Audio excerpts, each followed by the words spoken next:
Katharine, Duchess of Kent, has officially checked out of the royal roster at the gloriously seasoned age of 92.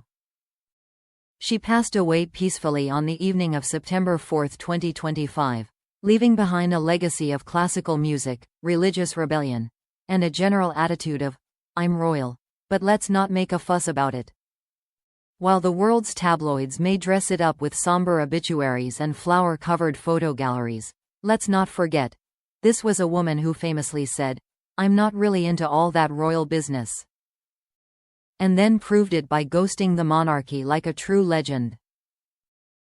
Born in 1933 as Katharine Lucy Mary Worsley, she wasn't exactly raised in Buckingham Palace glitter. Instead, she grew up in Yorkshire, the land of moors, puddings, and people who don't believe in showing emotions unless a sheep dies. And somehow, this down-to-earth daughter of a baronet found herself tangled in the gold-threaded web of the British royal family. In 1961, she married Prince Edward, Duke of Kent, first cousin to Queen Elizabeth II, and suddenly found herself swimming in curtsies, tiaras, and corgi sightings. But Katharine was no cookie-cutter duchess. She played the part when required, waving politely, attending the odd state banquet, and wearing hats that looked like designer fruit bowls, but deep down, she was plotting her royal escape. And escape she did. Over time, Katharine did what no duchess had dared to do: she stopped showing up. No drama. No scandal. Just a polite disappearing act from the royal stage. In the mid-1990s, she slipped out of the public eye, swapped palace receptions for classrooms, and started working, as a music teacher at a primary school in Hull. And here's the kicker: the kids didn't even know she was royal. Imagine being told your sweet old music teacher used to hang out with the Queen. That's Katharine. Classy rebellion with a side of chalk dust. She wasn't content just teaching scales and arpeggios. She co-founded Future Talent, a music charity aimed at helping kids from underprivileged backgrounds develop their musical abilities. Forget diamond brooches and royal portraits. Her legacy is a generation of children who learn to believe in themselves because some secretly royal lady taught them to hold a violin the right way. And speaking of things the royals usually avoid, feelings. Katharine talked about hers. In public.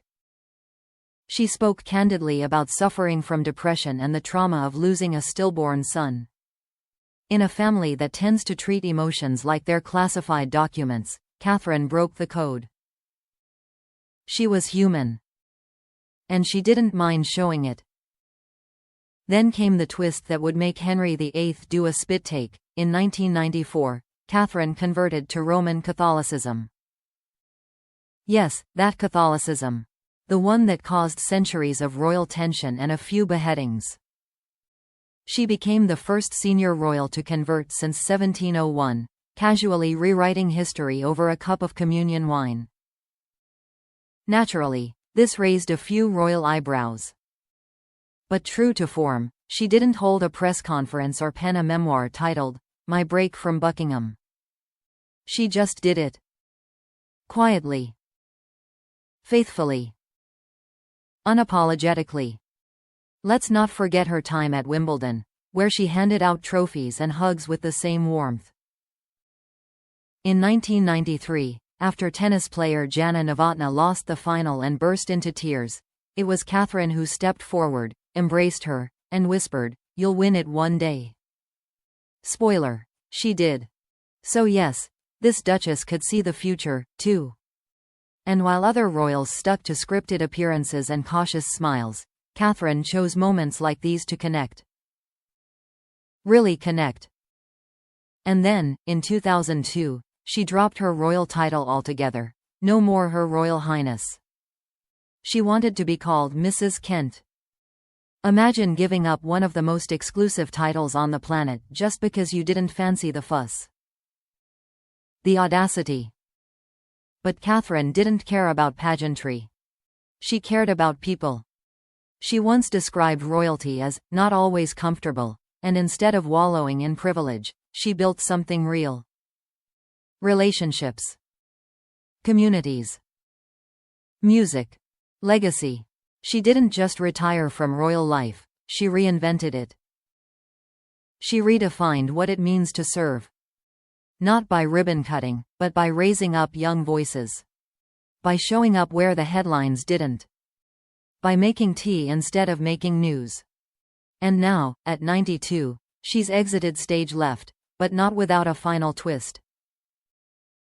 Her funeral is to be held at Westminster Cathedral. A Catholic funeral. For a British royal. It's the kind of sentence that would have caused a royal historian in 1720 to faint dramatically into a velvet chaise. This marks the first time in over 300 years that a British royal will receive a Catholic funeral on this scale. And yes, King Charles is expected to attend. He'll likely clutch a service booklet, look solemn, and think quietly to himself, "She really did things her way." In the end, Katharine didn't need to raise her voice to make noise. She didn't need a crown to command respect. She was that rare breed of royal who understood the difference between position and purpose. She traded grandeur for grace. Titles for teaching. Tradition for truth. And yet, she never burned bridges, she just quietly took the back exit and waved from the side. Her final public appearance came in October 2024, celebrating her husband's 89th birthday at Kensington Palace.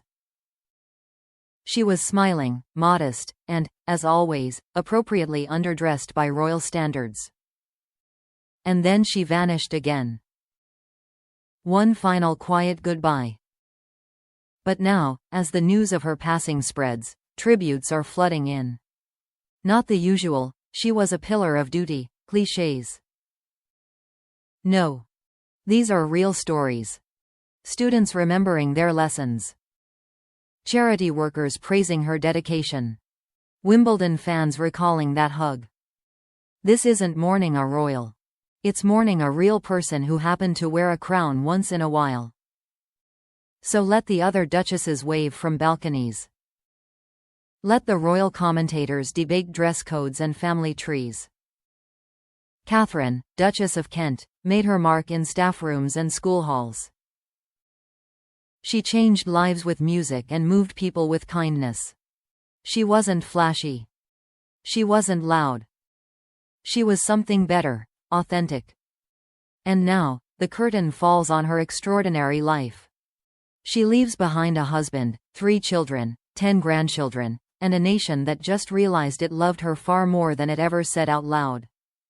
Goodbye, Mrs. Kent. You were the quiet storm the monarchy didn't see coming. And you left us all humming a better tune.